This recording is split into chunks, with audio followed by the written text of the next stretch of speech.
welcome to another episode of Inside the Research. My name's Jonathan Knowles. I'm your guest host for this episode, which is really about the role of advertising in business performance. And specifically, we're going to be discussing an article that came out in the March 2024 edition of the Journal of Advertising Research, and it's called The Impact of Advertising on a Company's Stock Price. And I'm thrilled to be joined today by two insanely accomplished scholars in the field of marketing research. First author of the paper is Shuba Srinivasan. So Shuba is the Adele and Norman Barron Professor of Management and a Professor of Marketing at Boston University's Questrom School of Business. She has more than 50 publications in academic journals, and she has an impressive string of recognitions, including winning the Lillian ISMS MSI Practice Prize, the EMAC and WITS Best Paper Awards, the Google WPP Research, and the Amazon Research Awards. So welcome, Shuba. Thank you, Jonathan. Good to be here. Great to have you here. And Mike? Well, Mike is the Distinguished Research Professor at the UCLA Anderson School of Management. He is undoubtedly the OG in the field of marketing finance. His achievements, which are too long to list in full, include serving as Executive Director of the Marketing Science Institute and President of the Informed Society for Marketing Science. Oh yes, and in his spare time, he was a founding partner of MarketShare, a global marketing analytics firm now part of TransUnion. So welcome to you, pair of underachievers, Shuba and Mike. Thank you. Thank you. So Mike, maybe I can start off with you with a really high level. What is marketing finance? Well, it is an area that has developed over the last 20 years or so. It actually started with the Marketing Science Institute in Cambridge and the Emory Marketing Institute in Atlanta, putting their heads together and initiating some funding for research that really brings the fields of marketing and finance together. Before that, we had a lot of insights in marketing about how marketing affects business performance, sales, market share, profits, those sorts of things. And then in finance, of course, those are the experts in valuation, especially valuation of assets. But nobody really had been looking at, well, all that marketing, does it really influence the value of the firm, not just the short-term sales? And so with that in mind, a whole series of articles were published and conferences held on this topic. And we now have a good body of knowledge that Shuba and I have summarized in the article that you just referred to. Excellent.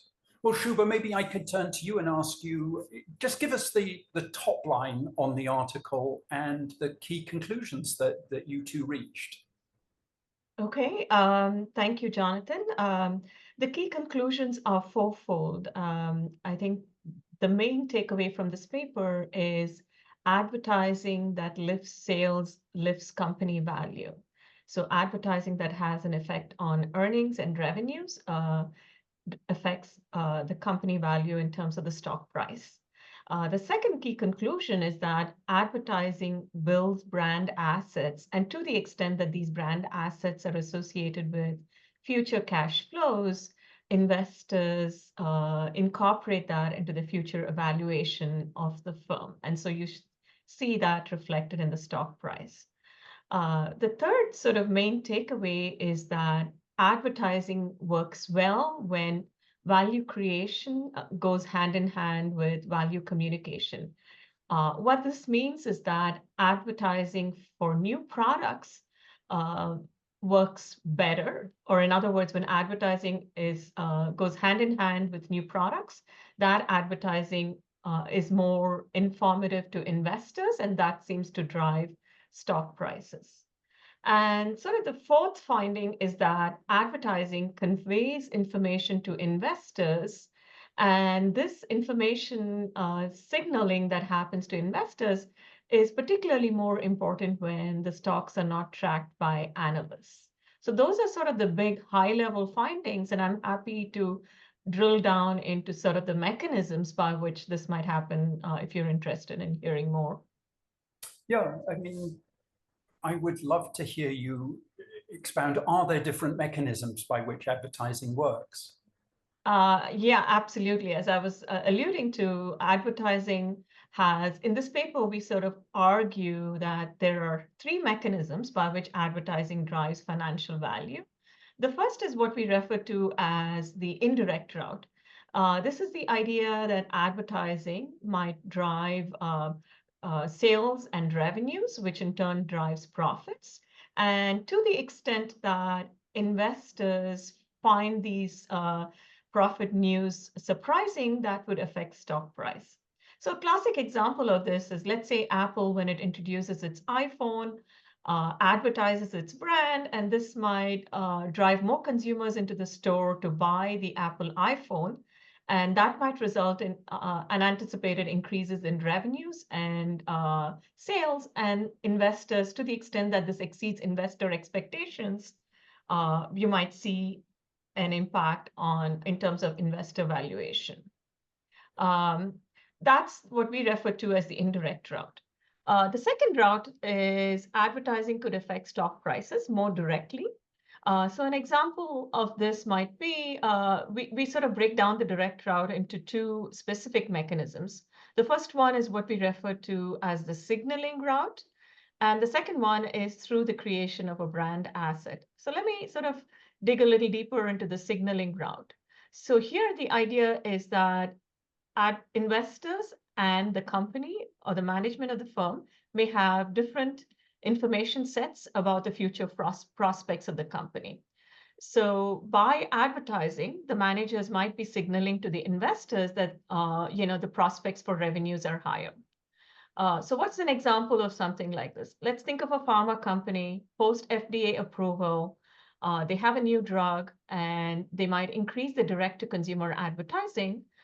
This advertising not only targets consumers to go in and demand from the clinicians that they want to be using this drug, but it also sends a signal to the investors that managers expect the future prospects for this new drug to be positive. And investors may react to that information that is provided through the additional advertising. So this is what we refer to as a signaling route, where there is a direct impact on firm value as a result of information that advertising provides to the investors. The third mechanism is something that we all know very well in marketing, which is the classic brand building route, or the notion that advertising creates these brand assets or intangibles that generate future cash flows, and investors incorporate their evaluation of these future cash flows. And you might see that they react to this by rewarding such firms. So we as marketers know there are companies that do this particularly well, and the names that come to mind are things like companies like Coca-Cola or Nike or Apple. Consistent, strong brand building that leads to building brand assets, and investors recognize that there is a future cash flow stream associated with these assets. This third route is a little less easy to measure, as we all know, because it's slow moving. The effects manifest over much longer periods. It's effects that carry over into the future. So it's a little harder to disentangle the third route that happens through the brand assets. But as it turns out, that is in fact the most important and provides the greatest sustained effect on firm value. So it's kind That's of really interesting. So your initial route, which you called the indirect route, was the effect on profits. And so profits go up, earnings, if the PE multiple stays the same, stock price goes up. The other two routes, if I heard you right, are effectively earnings may stay the same in the short run, but the company gets re-rated in terms of its PE multiple. Would that be a correct way?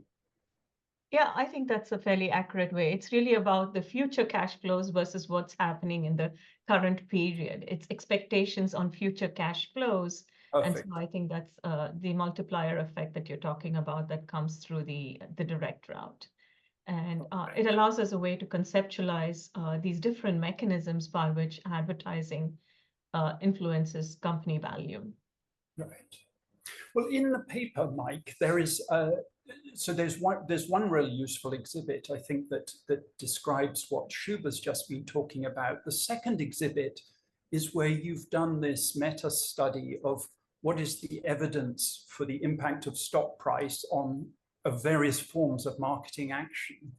And I have to say, I was very struck by, advertising has a little bit of a mixed, a mixed set of reactions. That of the 25 studies I think you looked at, 12 were unequivocally positive, but I can't remember exactly. It was either 7 that were neutral and 8 that were negative, or it doesn't matter. Can you unpack that for me a little bit? Why isn't advertising always a good thing? And perhaps which of my 50% of advertising is wasted? Right. Well, your observation is correct. So Shuba has carefully shown the mechanism by which these effects happen. In practice, they don't always happen in the direction that we want them to happen, which is positive.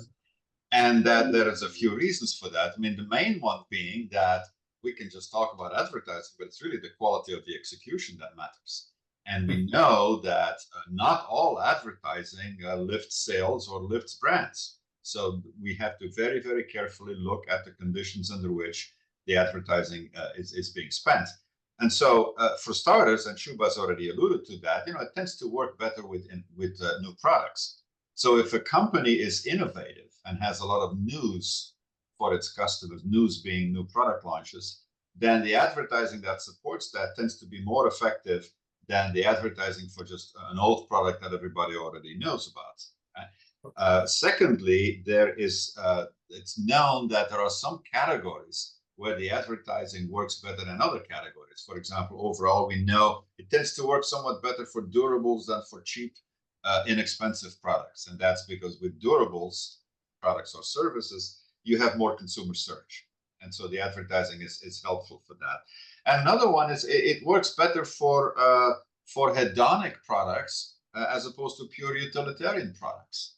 And that's why a lot of companies, even though they're in a predominantly utilitarian sector, they try to bring in the hedonic aspect, which differentiates them from the competition. And then finally, it's how much you spend really matters, because advertising is subject to diminishing returns. So if you have your first $1,000 generally works better than your second 1,000, which works better than your third 1,000, etc. Okay, so the trick is then to figure out what is a reasonable amount of advertising to spend in such a way that you're not negatively impacting the bottom line. Because if you're overspending, there'll be a negative effect on profitability, which then carries through to firm value. So these are some conditions that show us the situations where you tend to have a positive, a neutral, or a negative effect on stock price. That's super helpful.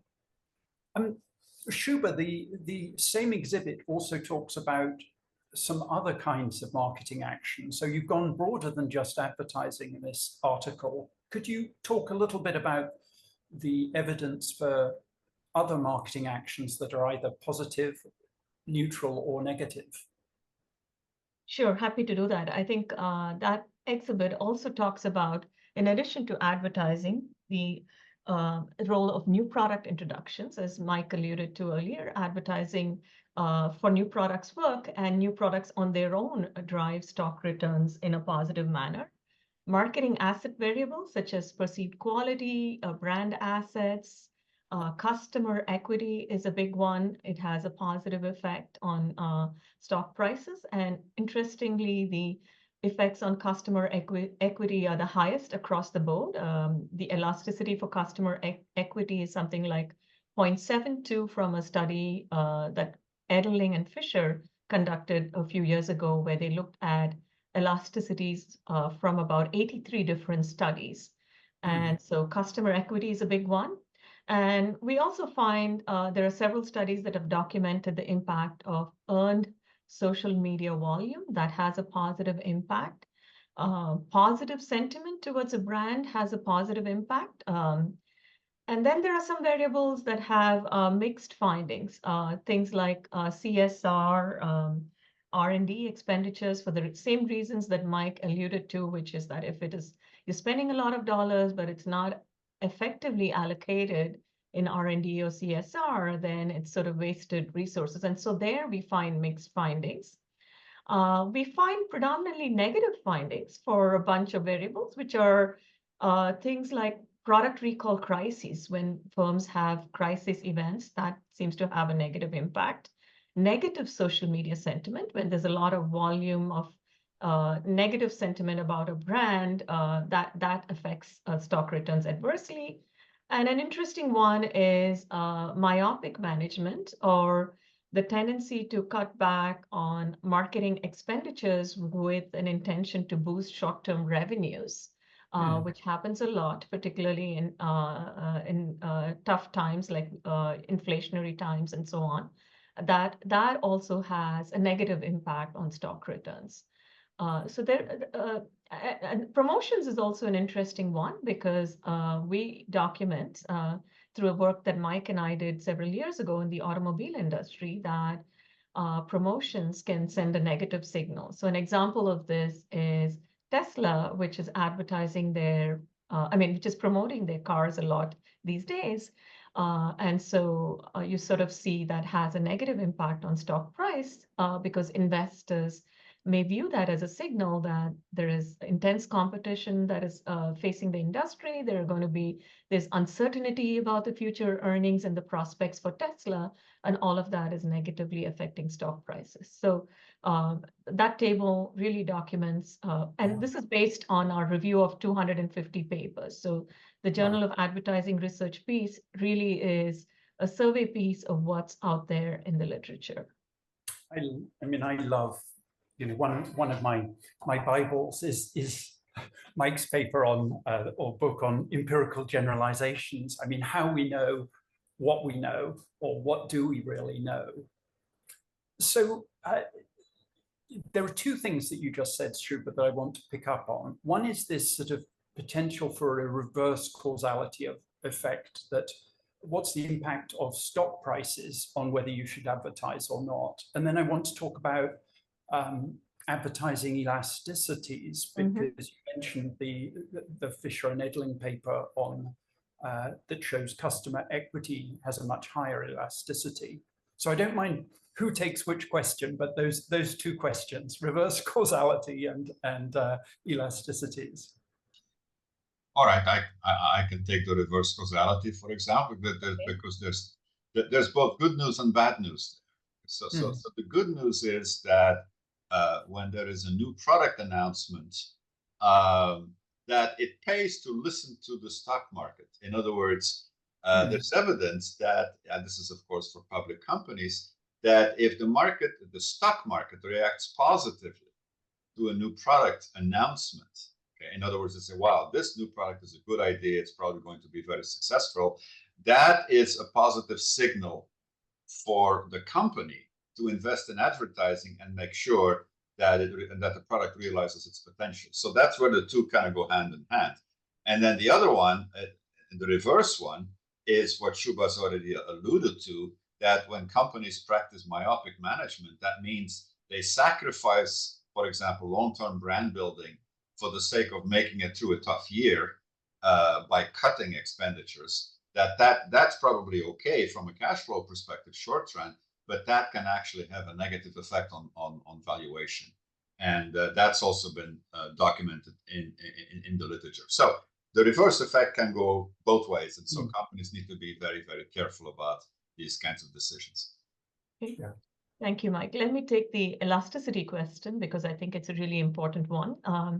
Again, I want to go back to the study by our colleagues in Germany, Edling and Fisher, and they have a meta-analysis where they documented 488 elasticities from 83 different studies on marketing actions. And they find that advertising actions have an elasticity of 0.04. So what does that mean? When a company doubles advertising, stock price increases by 4%. By contrast, when brand assets are doubled, the elasticity is 0.33, I believe. So when brand assets are doubled, stock price increases by 33%. So the multiplier that you were talking about is an 8 times greater effect from brand assets than advertising investments alone. So that is a sort of the most powerful route by which advertising influences stock price. But there's one variable that trumps them all, which is customer assets, where the elasticity is, I believe, 0.72, which means a doubling of customer assets increases stock price by as much as 70, could increase stock price by as much as 72%. So this really says that customer relationships are key, and to some degree, brands are subsumed, the brand effect is subsumed in the customer effect, which is why you see the largest elasticities for customer assets. And I think these are really powerful because it highlights the role that marketing can play in driving stock prices through the intangible asset creation. And this is from systematic documentation across several studies that have used econometric methods that allow them to tease out these different elasticities and routes. It makes total sense to me, as I say, as a recovering finance person, that customers have the money, we want the money. Yeah. The greatest elasticity is on getting customers to think better of you, and that advertising is probably a really good way of achieving that. So, the story all seems to make sense to me. Mm-hmm. So we're into the final 5 minutes. So I want to make sure that I leave you time to make any concluding remarks, but maybe I'm going to throw a curveball at each of you. So Mike, I'm going to start by saying, okay, I'm a CFO and I'm a cynic. And the answer always seems to be spend more money on advertising. So give me the counterfactual. When doesn't it make sense to advertise? All right. Yeah. Well, okay. It's a very, very good point. I would say there's a couple of aspects to this. The first one is that the spending has to be in line with your revenue and anticipated revenue. In other words, don't overspend. I've already talked about the diminishing returns. In a diminishing returns world, it is easy to oversaturate. And what happens then is you're wasting money. And that's very, very costly because all of that money is written off when it's spent, right? And so it weighs on your bottom line very, very severely. So what does that mean? That means that you need to very carefully look at where should your spending be relative to your revenues and your profits. Okay? And there are ways for doing that. The whole econometric methodology that Shuba's alluded to does that. You can also run experiments, and experiments allow you to find whether or not there is still sensitivity to your messages or whether you have over-delivered already. So those are ways to actually do the right spending. And again, we have plenty of evidence that companies who do that benefit from the advertising and vice versa. And then the second part of it is, advertising is just communication. It's persuasive communication. Okay? It's important to realize what it is that you advertise. And that's where that whole asset creation comes in that Shuba has alluded to. A good brand is not only a well-advertised brand, it's also a brand that satisfies customer needs, that is innovative, that has good customer relationships, customer service component. It all feeds into it. And that's where the big elasticities are.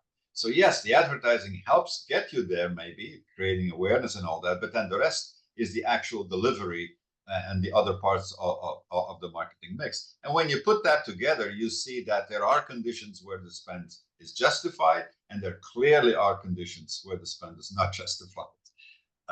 So that would be my take on this. Excellent. Thank you. That was super clear about those two conditions. So Shuba, I'm still going to be a CFO skeptic, and I noticed that your title includes a reference to digital marketing. So tell me if that all of this social media stuff has real signal rather than just noise. I've done some work on looking at the impact of digital advertising on firm value. And in fact, we do find that a lot of the social media effects like display advertising, or I'm calling sort of all digital advertising more broadly, display advertising, paid search, and so on, to the extent that they drive, say, immediate sales where consumers are clicking on the product and buying, they manifest through the indirect route, and it's easy to measure, and you sort of see the effects through the indirect route. With digital advertising, unlike television advertising, where the brand building effects are clear, more work needs to be done to document the sort of the longer term effects. But we're seeing early evidence that the brand asset creation is also happening in these digital environments. But I think the most important takeaway from this piece is really that what we are observing is that Wall Street appears to be largely in sync with Main Street when it comes to advertising. I think a message for advertising practitioners, for brand managers, is to be heartened by the fact that long-term brand building efforts are not punished by Wall Street, but in fact, the evidence suggests that they are appreciated and they are incorporated in metrics of company value. And so I think that's the big message we want to leave from our review of these 250 articles, that Wall Street appreciates and incorporates these long-term brand building efforts. Very well said. Mike, anything else you want to say by way of conclusion? Yeah, that's a wonderful conclusion that Shuba just reached. And so, yeah, is Wall Street in sync with Main Street? Yes, it is, except for price promotions, which we've already talked about briefly. Why? Consumers love price promotions, price cuts, temporary price cuts, and investors hate it. That's the only way, that's the only situation where the two are not in sync with each other. But other than that, they are in sync. And so when you hear people say, well, the stock market only responds to short-term surprises, and they do respond to short-term surprises, no question about it. But they also value these long-term conditions that Shuba has alluded to. And so we can be pretty confident that Wall Street and Main Street are largely in sync with one another, which is great news for our marketers, because they can do what they do best and not be at odds with the financial goals of the firm. Fantastic. And to all listeners to the podcast, I would highly recommend that you read at least the first 2 pages of this article, because Mike and Shuba really explain why the apparent overreaction of the stock market to short-term surprises is actually reflecting the information about longer-term anticipated performance of the firm. It's a really, really good, the whole paper is fantastic. So with that, I'm going to call it a wrap. Thank you both so much for participating, and I hope that the audience has found this helpful, and we will welcome any questions. You can find the article in the March 2024 issue of the Journal of Advertising Research. Thank you, Jonathan. Both of you for your time. Thank you, Jonathan. Bye.